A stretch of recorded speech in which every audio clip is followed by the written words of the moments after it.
You know, I took Steve because I was a developer in New York, really successful, actually much more successful than Steve, but I don't want to say that. I'm not going to say that, Johnny. I refuse to say it. But I saw something in Steve. Steve's a great negotiator. Everybody loved him. All these developers, and they're tough. You know, New York developers tend to be on the tough side. And, you know, most of them hate each other. Like a lot of the people in this room hate each other. You know, it's sort of natural, I guess. But we're bringing love back into the room like the old days. But everybody loves Steve. Every developer, the worst, most evil people, horrible human beings, actually. And they love Steve. So I remember this, and we had some conflicts, to put it mildly, in the world. And I said, Steve, how would you like to be Henry Kissinger Jr. that doesn't leak? And he said, are you a leaker, Steve? No. He didn't even know what the word meant, and it's true. I always say Henry Kissinger, who was one of the great leakers of all time, by the way. Richard Nixon said to him, Henry, who's leaking all this stuff? I don't know, Mr. President. It was Henry. It was like, these are little stories I like telling you. But Steve has been unbelievable. Everybody likes him. Ukraine loves him. Europe loves him. Russia loves him. I mean, there's nothing wrong with this. He goes to see President Putin. Didn't know Putin. I set him up a meeting to see. I said, how's Steve doing? Sir, he's still inside. Oh, that was an hour. I called back. Tell Steve to call me when he's finished. I want to find out what the hell is going on. We want to end that war. Sir, he's still inside. 3 hours, 4 hours. They were together for 4 hours, the first meeting. That's talent. And they get along. I mean, people like or don't like Putin or Zelensky. They get along. Same thing with Zelensky. I mean, they all love Steve, and Steve's doing a great job. That's a tough one. That's a much tougher one. I would have thought that some of the ones that we settled that are up here would have been, I thought this would be easy because I have a very good relationship with President Putin. I have a very good relationship with President Xi. I'm going to be going to China in April. That's going to be a wild one. I said, but we have to put on the biggest display you've ever had in the history of China. You know, last time I went to China, President Xi, he treated me so well. He gave me a display. I never saw so many soldiers all the same height, exactly the same height within a quarter of an inch. You can do that when you have 1.4 billion people. You know, lots of shoulders. Everybody was within about 1/8 of an inch the same height. I said, if they put their helmets down, you could have played pool on the top of their heads.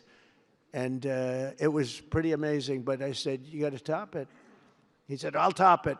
We're going to top it. We're going to have a lot of the people, most of the fake news back there is going to be going. So we have, Steve has done a great job. And then a little bit later on, we brought Jared in. Jared was responsible for the Abraham Accords, which is incredible. Nobody else could have done that. A very smart guy. And we're making Jared an envoy also, envoy of peace. They're both envoys of peace. And you couldn't get two. I tell you what, I watch these two guys. I say, at least we're covered from an IQ standpoint. These two guys walk into a room. And but people like them both, you know. They're good people. And they like them both. And they've had some very good meetings. They've had some very interesting meetings having to do with, as you know, Iran is a hotspot right now. And they're meeting, and they have a good relationship with the representatives of Iran. And, you know, good talks are being had. It's proven to be, over the years, not easy to make a meaningful deal with Iran. We have to make a meaningful deal. Otherwise, bad things happen. But we have to make a meaningful deal. But they have a great relationship with the representatives of Iran. They have a great relationship with the other one that they're really working on now. Because so many of these, I mean, as an example, Kosovo, Serbia. I did that one. Could you stand up, if any of you guys are, when you're here, just stand up for a second. Kosovo, Serbia. Stand up. What a job. Thank you very much. We appreciate it. So good. And you're getting along. And when you don't get along, you'll call me, and we'll get it solved, right? We'll get it solved. Thank you very much. Really good. And then again, Pakistan and India. That was a big one. And just, I think you should actually stand. Come, please. Stand just for a second. Pakistan and India, thank you very much. And I spoke to Prime Minister Modi. He's excited. He's watching us right now. Egypt and Ethiopia. We're going to get that, you know, there's a little dam that got built. little dam, like maybe the largest dam in the world. Built and financed, of course, by the United States brilliantly. And having a little trouble getting water to the Nile. That's a tough situation, but we're going to get that solved. Armenia and Azerbaijan we talked about, and again, thank you fellas very much. Great job. Great job. Thank you. Cambodia and Thailand.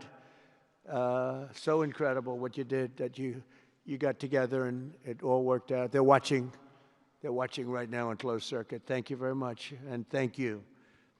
That was a big one, Cambodia and Thailand. These are nasty fighters, I have to tell you.